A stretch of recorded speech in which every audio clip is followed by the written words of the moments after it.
Burnout. This is a word and a concept that can be absolutely terrifying for people in the creative world, but for many of them, it is also very much a reality.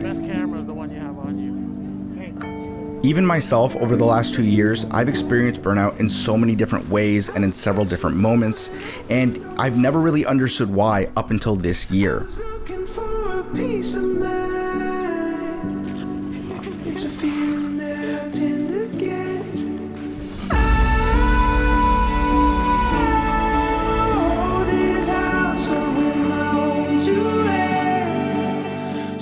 Now, this vlog you're watching right now is from a recent trip to the Toronto Islands with some friends, and the reason it's relevant is because days and trips and moments like this are a huge help for me on avoiding burnout and exhaustion. So while I was out there with them, I asked 3 of my closest creative friends to chat about burnout and how they manage it, and I think their advice is honestly super helpful for anyone going through the motions right now. Sometimes you just gotta take a second to stop for a minute and just enjoy life, you know? Like when what you love to do coincides with what you do for a living, you know, it's hard to separate those worlds where it's kind of like you're working so much into what you love, but then it just becomes work at that end of the day. You know, I used to be a purveyor of like doing side stuff just to keep it going, but I'm also like now it's in the sense of sometimes you gotta just take life one step at a time and just stop. Today, you know, we're out here, we out here. I didn't bring my camera. It's not like I want to shoot or anything, but it's like just nice just to not do anything once in a while. How do you deal with burnout? Okay, well... You cry. What? You cry. Yeah, you cry, first of all.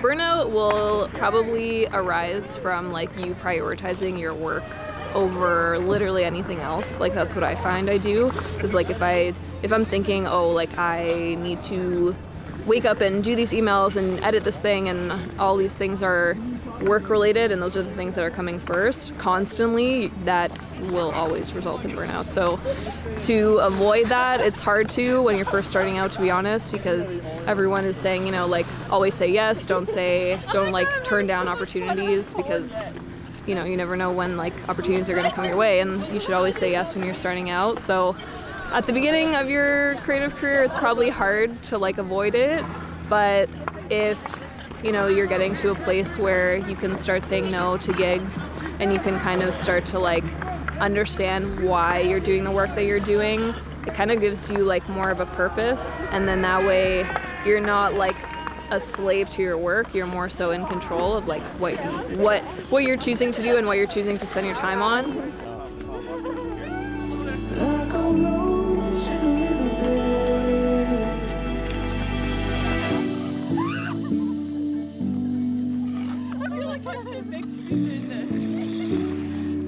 If you're gonna be like, there's so many dogs. Dogs. Just a quick dog break.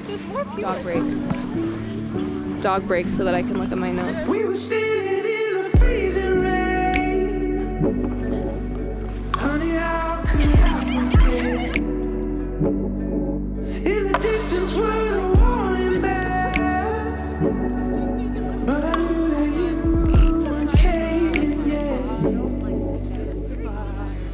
So tell me, Kyle. I wanted to sing down that I hate singing. All right, you want to sit on the... Yeah, I'm lazy. In the canoe. Kyle, how do you deal with burnout? All right, so for me, burnout is a serious thing that I have dealt with a lot of times during the start of my career.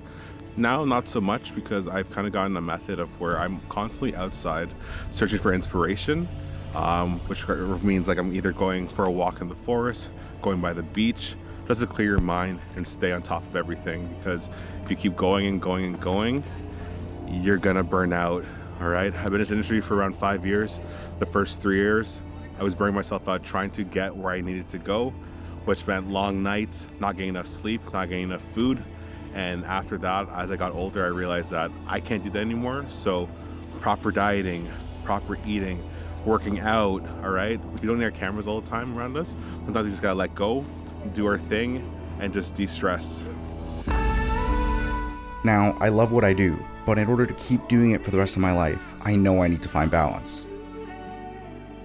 At the end of the day, it's all about balance.